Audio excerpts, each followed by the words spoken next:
Está todo mundo em polvorosa porque agora, aparentemente, tanto a Janaína Pascoal quanto o Temer reconheceram que o impeachment da Dilma foi um golpe. Antes de entrar nesse assunto aqui, eu quero fazer um off-topic aqui, eu quero falar sobre o vídeo que eu acabei de assistir dos Galãs Feios, gente, que foi muito bom, muito engraçado, no qual eles falam sobre a carreira fracassada de músico do Caio Coppola. Então vá lá, confira, eu vou deixar o link para vocês aqui. Eles já participaram aqui do canal, os Galãs Feios já foram entrevistados aqui. Eu já participei do canal deles, então vale conferir porque é um canal muito bom mesmo. É muito divertido, gente. Eles têm um senso de humor muito bom. Eles têm uma pegada incrível no canal deles, então vale conferir. E nesse caso aqui eles estão tirando um sarrinho do Caio Coppola, que já virou alvo de sarro generalizado, né? Ontem mesmo o próprio Glenn Greenwald fez um comentário no Twitter aqui, que é em resposta ao Benê, que ele é cartunista da Folha de São Paulo, que ele diz o seguinte, né? O primeiro Benê: segundo Caio Coppola, Glenn Greenwald representa uma oligarquia da mídia, sem mais. E daí o Glenn Greenwald responde, né, ressalta o absurdo dessa afirmação e diz o seguinte: Caio leu 3 livros e viu 100 vídeos no YouTube do Jordan Peterson. Me disse que é o seu pensador favorito, entre aspas, o pensador, né?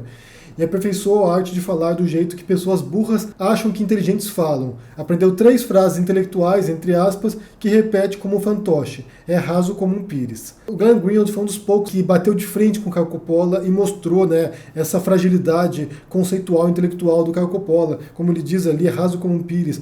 O Glenn Greenwald mostrou como o Caio Coppola tinha mentido sobre ele. Disse que ele era correspondente da CNN, sendo que o Glenn Greenwald nunca foi correspondente da CNN. Então tem vários pontos ali que, se você pegar ali com a pinça e tentar verificar, você vai perceber que tem um monte de absurdos, né? Inclusive, essa semana aí, o Caio Coppola recomendou um vídeo do Nando Moura, para você ver o grau de referências intelectuais do Caio Coppola, né? Pra ser bem sincero, gente, eu tenho, assim, uma certa restrição de acompanhar certos canais com frequência, né? Meu fígado não aguenta. As pessoas me perguntam aqui como é que você aguenta assistir tanto o Jovem Pan, tanto o Nando Moura, tanto o Bernardo Kister, tanto certos canais aí. Não assisto com frequência esses canais. Eu vou mais quando vocês me dizem, olha, você viu o absurdo que fulano diz? Daí eu vou lá e olho. Porque se você assistir diariamente isso, é muito tóxico e te contamina e é difícil você ficar todo dia consultando esse material. Então até eu que acabo lidando com esse tipo de questões e tentando entender o que eles querem dizer, e a ideologia por trás disso, também consumo com parcimônia. Use com moderação, porque de fato você se contamina com isso. Mas no caso dos Galãs Feios, ali o que eles fizeram foi muito bem humorado, vale conferir, é muito engraçado. E até eles falam sobre o sotaque de Manchester, né, que o Caio Coppola tenta imitar o sotaque do vocalista do Oasis. E eles falam sobre o sotaque de Manchester, que é muito difícil. Como vocês sabem, já morei em Manchester por 2 anos lá, e realmente o sotaque é muito complicado. E às vezes eu estava na rua e eu ouvia pessoas conversando, e eu falava assim, que idioma que eles estão falando? E era inglês. Era o sotaque de Manchester, que eles chamam de Mancunian, que é horroroso, assim, tipo, para compreender, assim, é muito difícil. Talvez para mim, pior do que isso, só o sotaque mesmo de Liverpool, que ainda é pior para você entender, né? Mas tem sotaques piores no Reino Unido, lá tem os sotaques que são incompreensíveis. Bem, esse é off-topic. Agora vamos entrar, de fato, na questão que é do Temer, né? Que é de eles reconhecerem que o golpe foi golpe. Então primeiro você teve a Janaína Pascoal falando sobre isso no Twitter também. E eu menciono muito o Twitter aqui porque é onde as coisas se desenrolam, né? Onde as tretas se desenrolam, onde as pessoas publicam as coisas mais absurdas. E uma das coisas absurdas foi esse tweet da Janaína Pascoal. Ela fala o seguinte aqui, né? É uma thread aqui, ela fala o seguinte: gente, os governos que caíram por praticar corrupção e não por combater. Esses governos alegavam lutar contra a corrupção para se blindar, mas adotavam as piores práticas. Quem aconselha o presidente a jogar o jogo, sendo conivente com as práticas que sangraram a nação, aconselha mal. Ainda que se consigam avanços na área econômica, esses avanços serão literalmente comidos pela safadeza institucionalizada. Quando eu digo que as reformas econômicas não devem ser pensadas separadamente da busca da legalidade, não digo apenas por questões morais, digo também por saber que qualquer ganho será minado por sanguessugas. E aqui chega o ponto crucial do tweet dela. Alguém acha que Dilma caiu por problema contábil? As fraudes contábeis foram praticadas para encobrir o rombo gerado pelos desvios. Em outras palavras, a bonança na economia, com os peculatos continuados, fica prejudicada. E ela conclui: eu insisto que, se for verdade que o presidente vem sendo estimulado a inviabilizar investigações com a ilusão de estimular a economia, ele está sendo mal aconselhado. Pode até dar um gás inicial, mas não se sustenta. Os cupins comem por dentro e derrubam a bela casca. Vamos voltar aqui no tweet anterior. Alguém acha que Dilma caiu por um problema contábil? Aqui ela está dizendo Essencialmente aqui, ela está dizendo que o impeachment da Dilma, por causa das pedaladas fiscais, foi só um pretexto para punir a Dilma pela corrupção sistêmica brasileira. Então eles pegaram um pretexto, as pedaladas fiscais, e fizeram o impeachment a partir disso. Eles não tinham, na cabeça da Janaína Pascoal, elementos fatuais para culpá-la, para incriminá-la por corrupção, então eles pegam um assunto secundário, um tema secundário e vão em cima disso. Então, basicamente, ela disse que foi um golpe. Eles pegaram um assunto menor, que talvez nem fosse um crime, talvez nem fosse nada grave, que todos os presidentes anteriores fizeram, e usaram isso como pretexto para derrubar a Dilma. É evidente que essa frase da Janaína Pascoal caiu também muito mal, as pessoas ficaram indignadas, muita gente criticando a Janaína, e depois ela vai lá e se justifica, né? Para os mal-intencionados, ou burros, desenho. As pedaladas foram piores do que os ilícitos meramente contábeis. Foram fraudes praticadas para esconder os peculatos de bilhões feitos em todos os órgãos públicos. Mas petistas só sabem ler o que querem. Então ela vai lá e tenta contornar o negócio, dizendo que não foi isso que ela quis dizer. Ela se enrola ali, ela se embola nas próprias palavras e não diz nada com nada.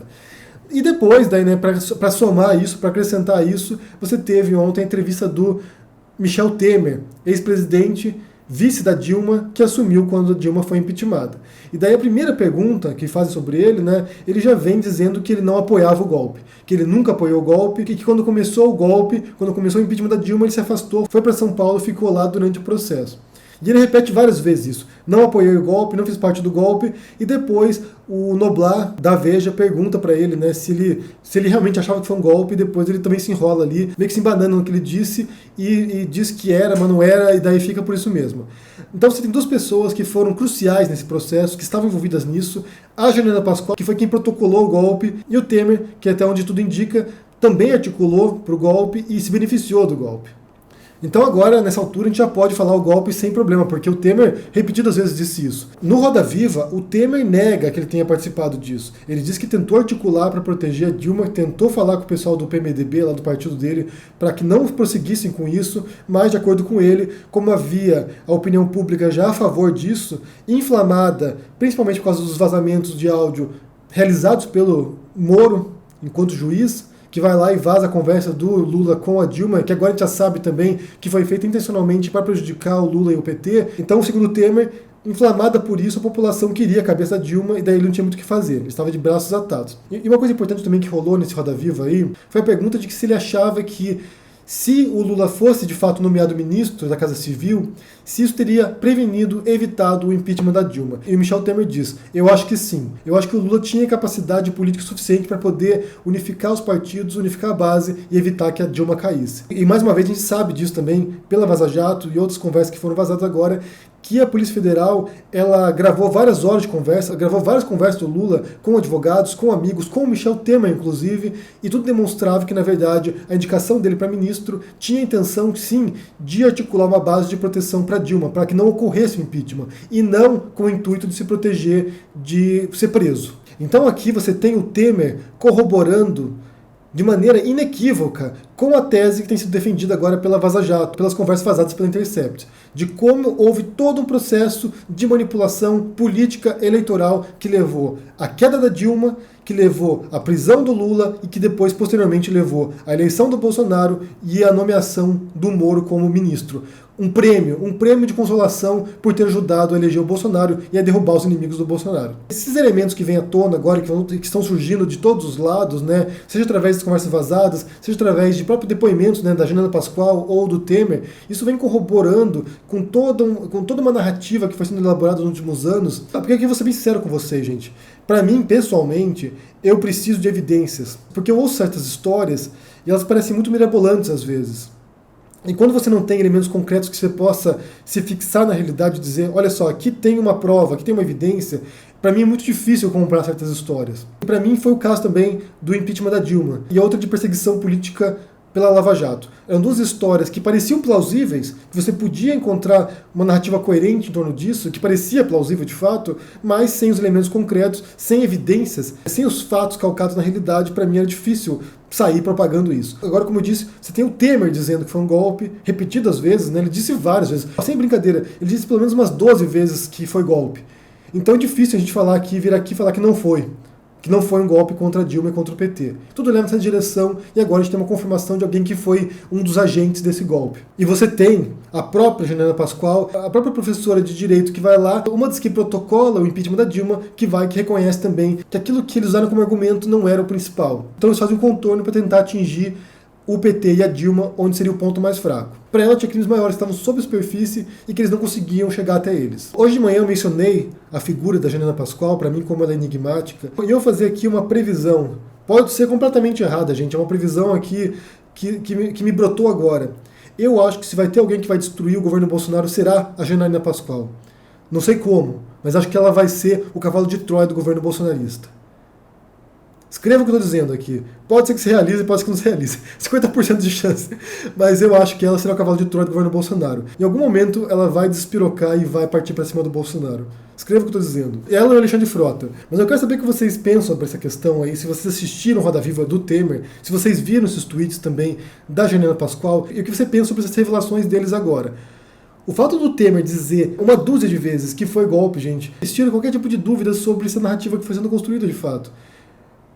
Você tem um dos maiores beneficiados do golpe agora dizendo que foi golpe. Então, realmente, desse momento em diante, qualquer tipo de receio que eu teria para falar que foi golpe se desvanece, né? O que você pensa sobre essas falas deles aí? E se você concorda com a minha premonição aqui, com a minha intuição de que a Janaína e o Alexandre Frota serão pivôs, os cavalos de Troia da queda do Bolsonaro? O que vocês acham aí? Deixa aqui no comentário, deixa o joinha, assine o canal, ajude no apoio e a gente se vê por aí. Abraço e até mais. Tchau!